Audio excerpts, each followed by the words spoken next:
Are you ready for your question? Ready as ever. That is so good. Please pick your question.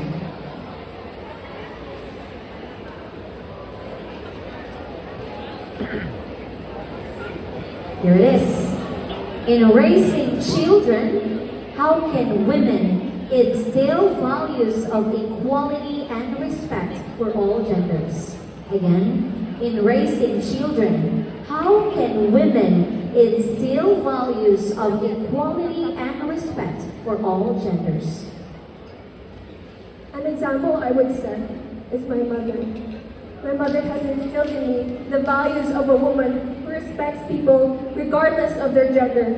It is very important that we remember that we as people in this world are all equal in all different ways, even with the gender, even with different cultures and heritages. That is what we are celebrating today, because despite our differences, we all unite as one, as people in Zamboanga del Norte. Thank you.